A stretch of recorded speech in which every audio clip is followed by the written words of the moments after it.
So, we're dealing with butternut squash. Now, sometimes you'll see this in the store and you'll think, what am I going to do with this? It's a little bit daunting to work with, but it's not impossible, especially if you want to get a nice soft cooked flesh that you may use for gnocchi or for soup or whatever. So let me show you how I start. Okay, so we're going to cut this. You know, in Italy, in New York, they used to have in the vegetable department a vegetable butcher who would do this for you. But it's great if you have a chef knife. It's probably not impossible with a paring knife, but it'll just take longer. So this whole part of the butternut squash is solid. This part has seeds inside.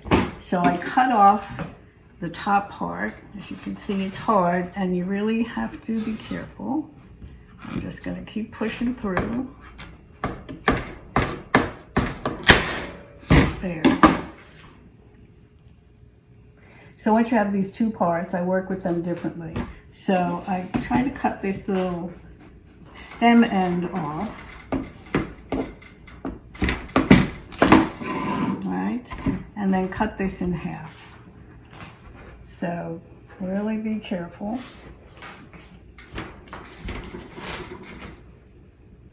Okay, and cut through to the bottom. There, you can see it's complete flesh. That's all you have to do. So for the bottom half, you do the same thing.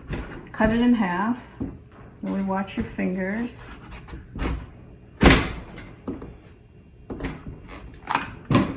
And this is where it has the seeds. So you want to get rid of the seeds.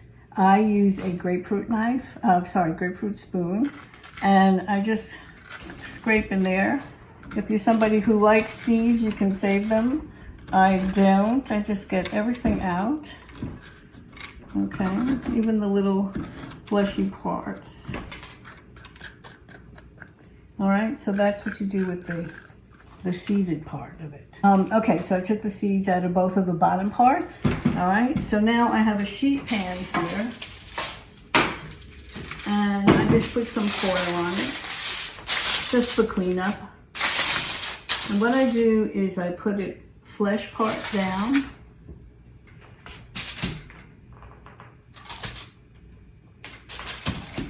And then I add a little water. So this way in the oven, it's going to steam. Just a little bit. Okay, and then you put this in the oven for about 45 minutes, 375. And this will all soften up. And you can tell when it's cooked if you stick a paring knife in and it's nice and soft. And then you can just hold that for our recipe if you're making gnocchi with me. You could even do this the day before, wrap it in some foil, put it in the refrigerator. What we're going to do when we make the gnocchi is just scrape out the flesh and add our other ingredients to make our gnocchi dough. Okay, so good luck.